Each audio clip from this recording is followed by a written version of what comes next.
Bonjour à tous et bienvenue sur le plateau. C'est l'heure du grand débat avec une thématique qui intéresse tout le monde parce qu'on parle de l'économie française impactée par la pandémie, mais c'est l'industrie française qui paye un lourd tribut, sauf que ça a commencé avant la désindustrialisation avec un chiffre entre 1980 et 2020, l'industrie en France a perdu 45% de ses effectifs, soit 2 millions d'emplois, ce n'est pas rien. Pourquoi? Est-ce que la tendance continue? Est-ce que l'arrivée et l'engouement pour le numérique donnent un relais? Eh bien, des experts autour de moi pour débattre de ces questions, à savoir Guy Mamou-Magny. Guy Mamou-Magny, bonjour, vous êtes le coprésident du groupe Open et auteur du livre L'apocalypse numérique n'aura pas lieu, qu'il faut absolument se dépêcher de lire. Avec nous également Madame Corinne Versini, bienvenue à vous. Vous êtes fondatrice et CEO de la société Genesing, on en parle dans un instant, et Loïc Le Floch-Prigent, un habitué de nos plateaux également, un industriel et écrivain. Je mentionne quand même une toute petite partie de votre pédigré. Vous avez dirigé le groupe Alpha Aquitaine ou bien Gaz de France. Bonjour monsieur. Bonjour. Loïc Le Floch-Prigent. Alors, c'est vrai que les chiffres sont inquiétants. Depuis 10 ans, la situation s'est dégradée avec une concurrence des pays à bas coût. Notre pays continue de perdre des emplois dans l'industrie. Que reste-t-il, Guy Mamou-Magny, de l'industrie française? D'abord, il faut faire une constatation, c'est que cette dégradation de la position de l'industrie française n'est pas inéluctable. C'est d'abord à intégrer, je dirais, par rapport à d'autres pays, tout à fait surprenant. Par exemple, on pourrait penser que la Suisse est un pays basé sur la finance, et bien son industrie représente plus que la France, l'industrie française ne représente en France. Donc ça n'a rien à voir avec toutes ces considérations. Je pense que l'industrie française a été victime d'abord de dirigeants comme Serge Tchuruk, qui a mal compris la transformation. L'usine sans emploi, c'était la faiblesse. Les faiblesses, etc. Et puis, quelque chose évidemment qui me tient à cœur, c'est-à-dire une mauvaise compréhension de la transformation numérique. Et je crois que là, c'est un sujet qui est fondamental.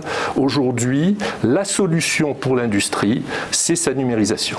On voit bien que, par exemple, les pays qui sont les plus industrialisés, qui sont les plus robotisés, comme l'Allemagne, la Corée, ont le moins de chômage. Pourquoi? Eh bien tout simplement parce qu'ils ont gagné en productivité grâce au numérique et ils ont gagné en positionnement de leur offre. Donc il y a tout à fait des solutions, encore faut-il s'y mettre.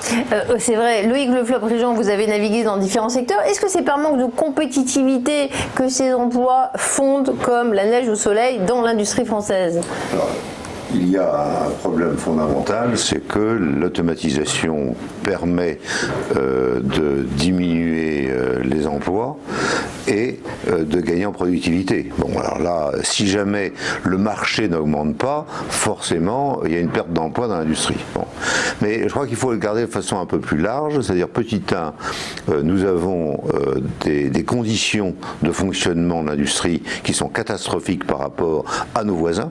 En particulier, nous avons les impôts de production, mais nous avons l'imposition plus importante, etc. Donc on a une industrie qui est maltraitée par rapport à celle de nos voisins, donc on a un problème de compétitivité, et on a surtout une administration qui est pléthorique, puisqu'on a augmenté le budget de l'État au cours du temps, et cette administration est profondément anti-industrielle.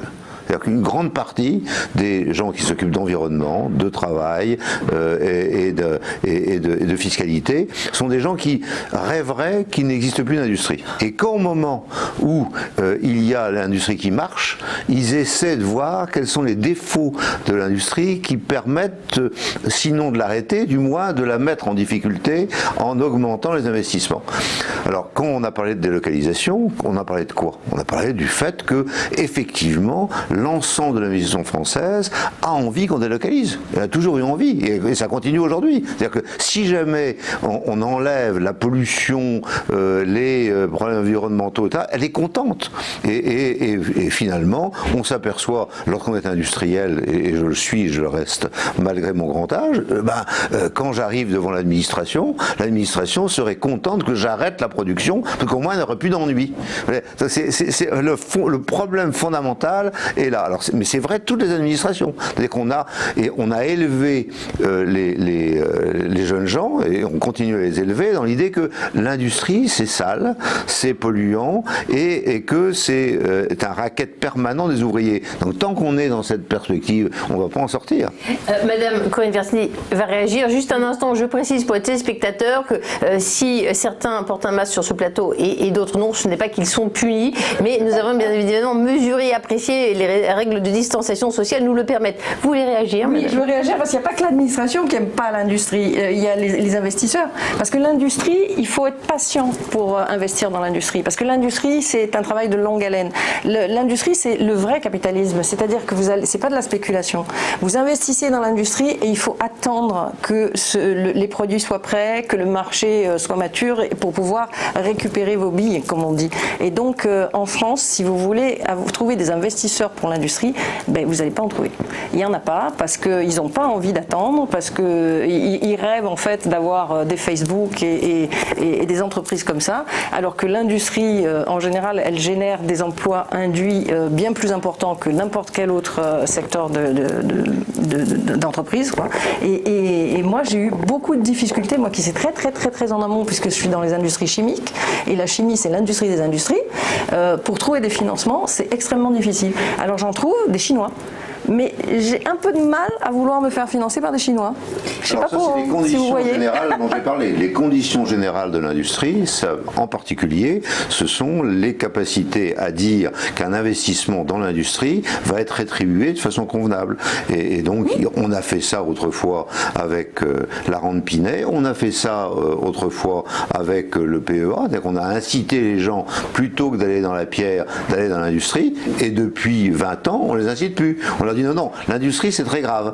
Et lorsque vous allez en bourse, vous avez autrefois, on arrivait avec un formulaire avec 40 pages, et puis il y avait quelques pages où on disait bon, vous prenez des risques. Maintenant vous avez toujours les mêmes 40 pages disant c'est vachement bien, et vous avez 400 pages de l'AMF disant surtout n'y allez pas parce que c'est catastrophique.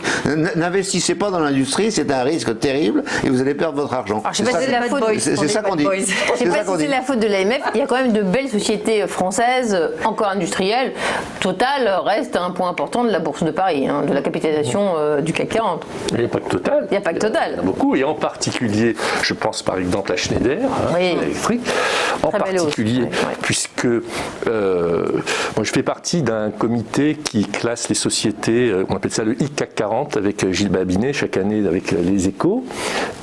Et qu'est-ce qu'on a vu dernièrement? Eh bien, en termes de transformation numérique, l'industrie est en train de progresser, et les banques d'ailleurs un peu de descendre. C'est pour ça que je ne suis pas tout à fait d'accord, bien que évidemment je respecte l'expérience de monsieur Le Floch-Prigent, évidemment, mais je crois que quand même aujourd'hui, et je vais donner une connotation positive, aujourd'hui il y a eu beaucoup d'efforts qui ont été faits, en particulier sur l'image de l'industrie, et je suis désolé de mon tropisme, grâce au numérique.